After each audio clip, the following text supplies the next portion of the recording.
स्वागत है आप सभी का हमारे इस चैनल पर। आज हम लोग पढ़ेंगे इतिहास लेखन और शोध प्रविधि। इतिहास में जो यूनिट दिए गए हैं यूजीसी नेट जीआरएफ के सिलेबस में, उसमें लास्ट यूनिट है इतिहास लेखन से संबंधित है। तो वहाँ से 10 नंबर के क्वेश्चन हर बार पूछे जाते हैं। तो हम लोग इतिहास लेखन में सारे कॉन्सेप्ट और सारे टॉपिक्स कवर करेंगे। आज मैं इसकी शुरुआत कर रहा हूँ, इसके बाद लगातार वीडियोज़ आएंगी इतिहास लेखन पर। मैं जल्दी से इसको कवर करा दूंगा, जिससे आपका कम से कम 10 नंबर तो इस टॉपिक से तैयार ही हो जाएगा अगर आप सही से पढ़ लेंगे तो। आज हम लोग इसकी शुरुआत करते हैं। थोड़ा सा हम लोग इतिहास के बारे में जानेंगे। इतिहास क्या है, इतिहास की अवधारणा कैसे आई, किसने सर्वप्रथम इसको परिभाषित किया, और इसकी परिभाषाएं भी पूछी जाती हैं। अलग अलग विद्वानों इतिहासकारों की परिभाषाएं भी पूछी जाती हैं, कौन सी परिभाषा किस इतिहासकार ने दी, तो इसको भी हम लोग इसके बारे में बात करेंगे। सबसे पहले हम थोड़ा सा यहाँ पर परिचय जान लेते हैं, और हम लोग को इसमें पढ़ना है। ये जो आपका पहला टॉपिक है लास्ट यूनिट का, या आप कह सकते हैं जो इतिहास लेखन वाली यूनिट है उसका पहला टॉपिक है इतिहास का क्षेत्र और उसका महत्व, आपको ये पढ़ना है। तो इसमें हम लोग थोड़ा सा इतिहास के बारे में पढ़ते हैं। पहले देखिए, इतिहास शब्द की उत्पत्ति यूनानी शब्द हिस्टोरिया से मानी जाती है।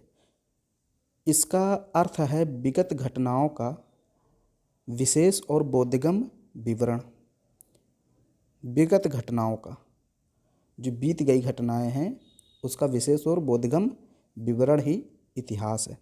सर्वप्रथम हिस्ट्री शब्द का प्रयोग हेरोडोटस ने किया था, इसलिए इनको इतिहास का जनक माना जाता है। अब यहाँ से देखिए, एक प्रश्न आपसे पूछ सकता है, यहाँ से एक ही प्रश्न पूछने के चांस है। कभी कभी ऐसा दे देता है क्वेश्चन कि इतिहास शब्द की उत्पत्ति किस भाषा से हुई है, किस भाषा किस शब्द से हुई है। तो उसमें आपको फ्रांसीसी दे देगा, लैटिन दे देगा, यूनानी दे देगा, और भी दे देगा, जर्मन दे देगा। तो आपको याद रखना है कि यूनानी शब्द हिस्टोरिया, तो यहाँ पर यूनानी, आपको ये याद रखना, बस यहाँ से एक ही प्रश्न पूछ सकता है आप। तो यूनानी शब्द हिस्टोरिया से जो है इतिहास शब्द की उत्पत्ति हुई है, और हेरोडोटस ने हिस्ट्री शब्द का सबसे पहले प्रयोग किया, इसीलिए हम इनको इतिहास का जनक भी कहते हैं। अब यहाँ पर हम लोग कुछ परिभाषाएं देख लेते हैं जो कि विभिन्न इतिहासकारों के द्वारा दी गई हैं। यहाँ से प्रश्न पूछ लिए जाते हैं, अक्सर हर बार आ जाता है एक न एक प्रश्न। एक तरफ परिभाषाएं दी रहती हैं, दूसरी तरफ इतिहासकारों के नाम, ऐसा भी क्वेश्चन आता है। जैसे यहाँ पर देखिए, इतिहास अतीत एवं वर्तमान के मध्य एक सेतु है। ये किसने कहा है? E.H. कार, एक इतिहासकार हैं E.H. कार। इन्होंने कहा इतिहास अतीत एवं वर्तमान के मध्य एक सेतु है।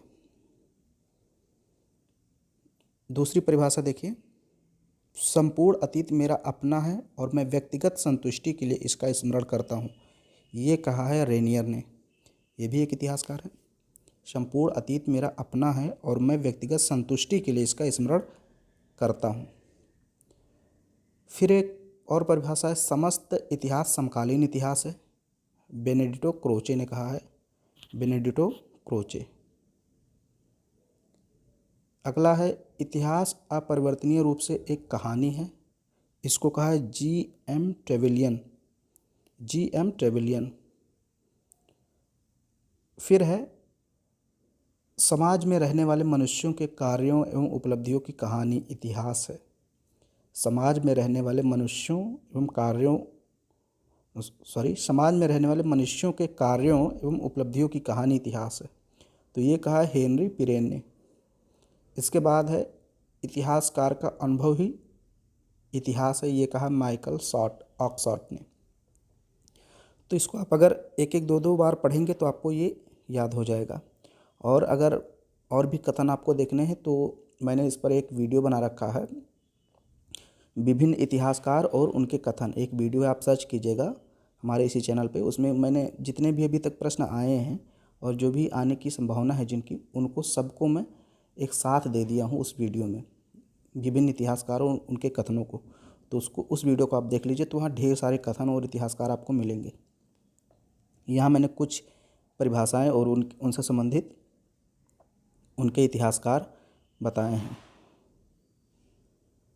अब देखिए, इस प्रकार इतिहास मानव जीवन की समस्त क्रियाओं पर प्रकाश डालने वाला एक कथ्य या कहानी है, जिसमें मानव जीवन की समस्त क्रियाओं तथा उत्थान एवं पतन की झांकी हमें देखने को मिलती है।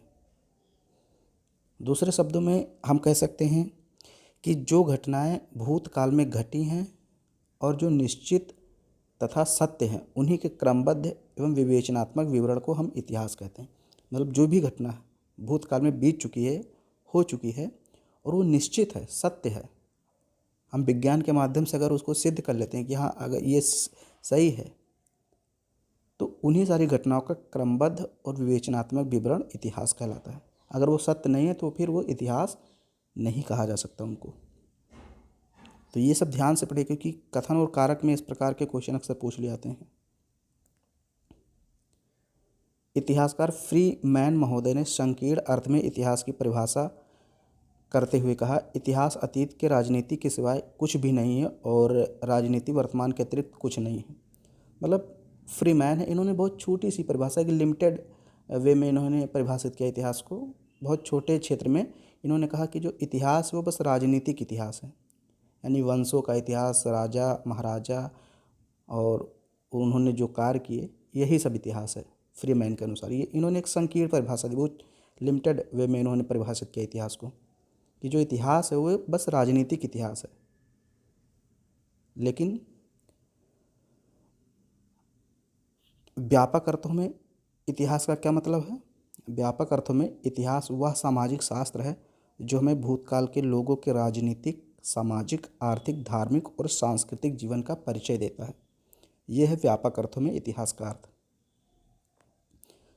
मतलब उस समय जो लोग रहते थे पहले के समय, उनके राजनीतिक घटनाओं का वर्णन किया जाता है इतिहास में, सामाजिक, आर्थिक, धार्मिक और सांस्कृतिक जीवन का भी उल्लेख किया जाता है।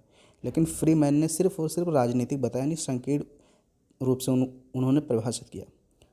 तो ये थोड़ा सा आपको मैंने इतिहास क्या है उसको बता दिया, और इतिहास से संबंधित कुछ परिभाषाएं थी उसको भी मैंने बता दिया। हालांकि अगर आप ज़्यादा परिभाषा और उनके इतिहासकार देखना चाहते हैं तो एक वीडियो है, आप जाके देख लीजिए, सर्च कीजिए इतिहास लेखन का, आपको जो प्लेलिस्ट है उसमें मिल जाएगा। आगे हम लोग, अब देखिए यहाँ पर आगे हम लोग थोड़ा सा इसके महत्व पर बात करेंगे और आगे फिर हम क्षेत्र पर बात करेंगे। तो वीडियो अगर पसंद आए आपको तो उसको लाइक कर दीजिए, शेयर कर दीजिए, और चैनल पर पहली बार हैं तो चैनल को सब्सक्राइब जरूर कीजिए।